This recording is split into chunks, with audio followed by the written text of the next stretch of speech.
대장동 개발 사고 누구 책임인지? 이거 영화 관련된 질문을 하시는 거 아니에요? 누구 책임인지 물으면 뭐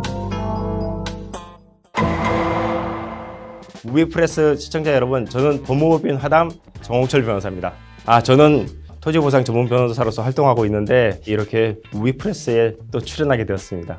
여러분 반갑습니다. 토지보상이라고 하는 공익사업으로 인해서 보상을 받는 분들에 의해서 대변하기 위해서 토지보상을 전문으로 하는 법무법인의 변호사고요. 저희는 또 토지보상과 관련된 전문 채널로 해서 화담TV를 운영하고 있습니다. 관심 있으신 분들은 꼭 구독, 알림 설정, 좋아요를 꼭 눌러주셨으면 감사하겠습니다. 요즘에 넷플릭스에서 보는 그 범죄의 재구성이라는 미드를 보고 있는데요. 이게 영어 제목은 범죄의 재구성이 아니에요. How to Away with Murder라고 살인죄를 피하는 법, 우리말로 하면은 무죄 만들기? 범죄의 재구성은 박시영 씨가 나왔던 영화하고 또 같은 제목이기 때문에 사람들이 헷갈려하는 경우가 있어요. 한참 봤던 게 보스턴 리그를 참 좋아했어요. 그 앞전에 나왔던 더 프랙티스라는 그 부분이 있는데 그건 찾아도 지금 찾지를 못하겠더라고요. 제가 또 영어 실력이 좋지 않기 때문에 원어를 들 순 없고 더 프랙티스 시즌 8과 그리고 처음 시작한 보스턴 리그가 약간 맥락이 다 있고 거기에 제가 제일 좋아하는 이제 제임스 스페이더가 그때 앨런 쇼로 나오는데 그 부분이 역할이 맞물려 있기 때문에 제일 좋아하는 건 일단 보스턴 리그. 그렇지만 실제 꼭 보고 싶은 거는 더 프랙티스. 추천은 보스턴 리그는 추천할 수 있겠지만은 이게 보는 시각마다 조금씩 다를 수 있을 것 같아요. 왜냐면 좀 어이없는 유머, 좀 편향됐다고 생각할 정도의 좀 극단적인 유머들도 좀 있기 때문에 그 부분들은 또 원찬화 하시는 분도 있지 않을까. 다만 저는 거기서 발상의 전환에 대해서 되게 좀 좋게 봤다. 그런 것들이 있었어요. 저는 아까도 말했지만 앨런 쇼가 제일 제가 볼 때는 매력적인 캐릭터가 아니었나. 특히 거기에서 배역을 하는 제임스 스페이더가 굉장히 잘 역할을 했다. 다른 배역들도 되게 좋아 보이죠. 하지만은 사우블 같은 경우는 너무 좀 변호사로서 안 됐다는 생각도 좀 들어요.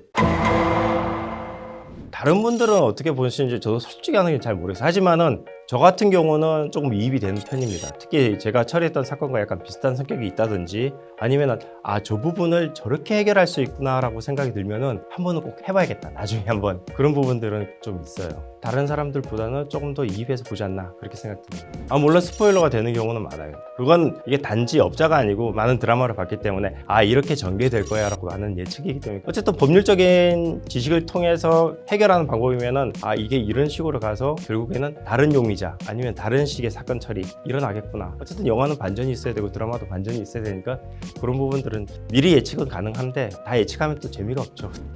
그 디테일에서 제가 감히 말씀드릴 수 있는 거는 친애하는 판사님께 굉장히 디테일에서 강해요. 왜 그러냐면은 제가 거기 법률 자문이었어요. 그래서 제가 자문하고 있었기 때문에 현장도 가고 촬영하는 걸 다 봤는데 소품 하나하나 굉장히 신경 쓰는 걸 제가 느꼈어요. 그래서 그런 부분에 있어서는 굉장히 신경을 쓰고 있다. 물론 근데 그건 제가 자문을 했기 때문에 그냥 말씀드리는 거고 일반적으로 할 때도 많은 부분에 대해서 신경을 되게 많이 쓰시는 걸 요즘에 느낍니다. 그래서 상당 부분은 근접해에 있어서 옛날처럼 저게 뭐야 그러지 않는 그런 상황에서 다 제작을 하고 있는 것 같아요. 일단 해피엔딩을 좀 즐기는 편입니다. 그리고 스릴러물보다는 액션물을 더 즐겨요. 그리고 화이트 칼라 같이 좀 경쾌하면서 나중에 뭐 어떤 처벌을 쉽게 하는 그런 부분들. 스릴러물 중에서 NCIS를 계속 봤어요. 근데 보다가 이제 너무 힘들죠. 시즌이 19가 나왔더라고요. 따라가기가 너무 버겁다. 우리가 늘 얘기하잖아요. 드라마와 현실은 다르다. 우리가 법정으로 보면은 변호사가 주인공이에요. 그런데 변호사가 실제 업무를 했을 때는 업무에서 주인공은 원고와 피고고 변호사는 거기에 대리하는 사람일 뿐이에요. 결국은 누구의 일을 대신해주는 사람이지 누구의 일을 주도적으로 하는 사람이 아닌데 영화나 드라마는 주도적으로 하는 사람처럼 자꾸 비치게 되어 있어요. 그 부분이 현실과는 많이 괴리가 있고 그 다음에 절대 드라마에서 보이지 않는 부분, 변호사는 대부분의 시간을 서면을 쓰면서 보냅니다. 그 서면을 쓰는 지리한 시간들을 사실 겪어야 돼요. 근데 보일 때는 법정에 가서 화려한 모습, 많은 또 유흥을 즐기는 모습 이런 것들을 보이는데 변호사인 저도 슈츠를 보면서 장동건의 모습을 보면서 순간적으로 뭐라고 생각했냐면 나도 변호사가 되었으면 좋겠다 라는 생각을 했어요. 나랑 완전히 다른 변호사처럼 느껴지는. 그래서 드라마와 현실은 다르다. 하지만은 많은 사람들을 구할 수 있고 그리고 도움을 줄 수 있는 역할은 충분히 할 수 있다. 그런 부분들에 대해서 생각을 한다면은 변호사는 직업은 분명히 매력이 있는 직업이다. 그렇게 말씀드릴 수 있어요.